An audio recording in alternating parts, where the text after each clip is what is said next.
दोस्तों, क्या आपने कभी सोचा है कि भगवान शिव की माता कौन है? शिव अनादि हैं, उनका कभी जन्म हुआ ही नहीं, वे स्वयंभू हैं। यही बात शिव पुराण और लिंग पुराण हमें बताते हैं। लेकिन रुकिए, कहानी यहीं खत्म नहीं होती। देवी भागवत पुराण एक बिल्कुल अलग रहस्य खोलता है। कहा गया है कि जब न समय था, न धरती, न आकाश, न तारे, उस शून्य में केवल एक ही सत्ता विद्यमान थी, आदि शक्ति। वही शक्ति सर्वसाक्षिणी, सर्वजननी, सर्वेश्वरी।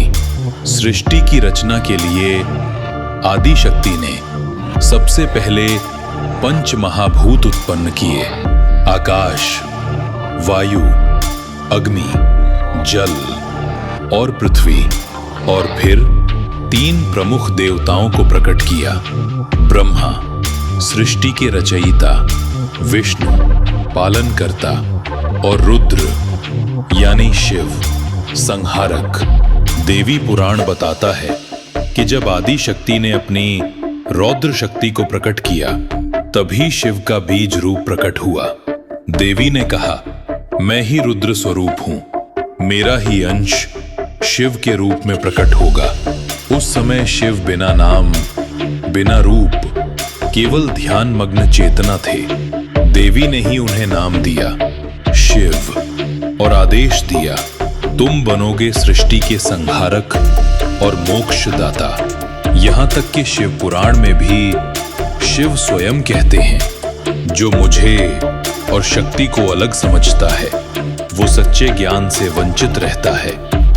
देवी ने त्रिगुण सत्व, रज और तम उत्पन्न किए। सत्वगुण से प्रकट हुए विष्णु पालन के लिए, रजोगुण से प्रकट हुए ब्रह्मा सृष्टि के लिए, तमोगुण से प्रकट हुए रुद्र यानी शिव संहार और मोक्ष के लिए। लेकिन याद रखिए, ये सब देवी के अधीन थे, इसीलिए उन्हें कहा गया गुणातीत देवी, जो गुणों से भी परे है।